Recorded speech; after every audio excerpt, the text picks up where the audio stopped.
వాస్తవంగా దాదాపు 1200 ఎకరాలు రైతుల సహకారంతో ఇక్కడ మీటింగ్ పెట్టడం జరుగుతున్నది.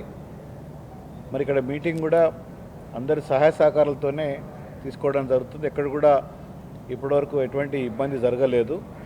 తర్వాత ఈ మీటింగ్ పెట్టే స్థలంలో కూడా ఎక్కడ కూడా పర్మనెంట్ కన్స్ట్రక్షన్ ఎక్కడ చేయలేదు.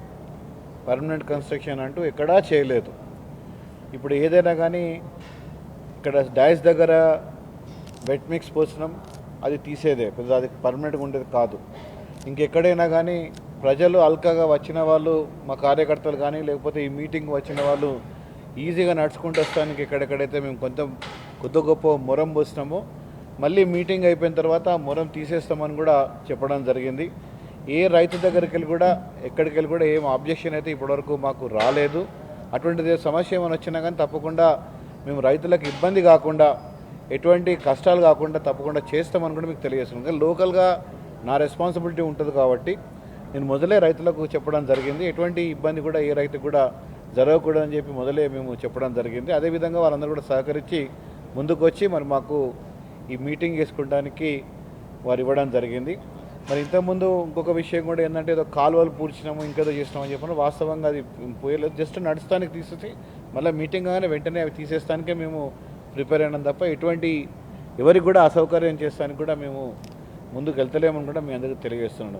అదే కాకుండా 10 సార్లు ఎవరైనా లోకల్ వాళ్ళు ఇప్పుడు మాకు 2-3 ఆబ్జెక్షన్ కూడా వచ్చినాయి. 2-3 దిక్కుల వస్తే వాళ్ళకు కూడా చెప్పినాం, మీ ఆబ్జెక్షన్ చేసిన దగ్గర మేము అసలుకే ముట్టుకోమని కూడా చెప్పడం జరిగింది. రెండో విషయానికి వస్తే ఈ భూమి యొక్క గెట్లు కూడా కొన్ని మీరు చేసిండ్రు తీసేసిండ్రు కూడా నాగరాజు గారు చెప్పడం జరిగింది. వాస్తవంగా అది కూడా రైతుల కన్సెంట్తోనే చేయడం జరిగింది. అది తీసుకునే ముందు మేము కోఆర్డినేట్స్ కూడా తీసుకోవడం జరిగింది. ఆ కోఆర్డినేట్స్ మళ్ళీ ఫిక్స్ చేస్తామని చెప్పి వాళ్ళ ముందటనే మాట్లాడడం జరిగింది. అటువంటి ఏమి ఇబ్బందులు కూడా ఇక్కడ లేవని చెప్పి మీకు తెలియజేస్తున్నాను. దయచేసి అందరి కోఆపరేషన్ ఉంది. వాస్తవంగా అన్ని పార్టీల కోఆపరేషన్ ఉంది. అన్ని పార్టీలు కూడా సహకరిస్తున్నాయి. అందరు రైతులు కూడా సహకరిస్తున్నారు. ఇక్కడ ప్రజలు సహకరిస్తున్నారు. అదేవిధంగా మీడియా కూడా సహకరిస్తుంది. ఇక్కడ ఎటువంటి ఇబ్బంది లేదు. సరే కొన్ని వాళ్ళు వీళ్ళు ఏదైనా చెప్పొచ్చు కానీ అటువంటి విషయాలు తప్ప వేరేవైతే ఇక్కడ ఎటువంటి ఇబ్బంది కూడా జరుగుతలేదని చెప్పి నేను తెలియజేస్తున్నాను. నేను 100% మేము తెలియజేస్తున్నాను. ఎవరికి కూడా ఎటువంటి రైతుకు కూడా ఇబ్బంది కాకుండానే మేము చూసుకుంటున్నాము. తప్పకుండా ఎటువంటి ఇబ్బందులు వచ్చినా కానీ మేము దాన్ని తప్పకుండా మళ్ళీ వారు చెప్పిన రైతు యొక్క సహాయ సహకారాలతోనే మళ్ళీ చేస్తామని చెప్పి కూడా మీకు తెలియజేస్తున్నాను. జై తెలంగాణ.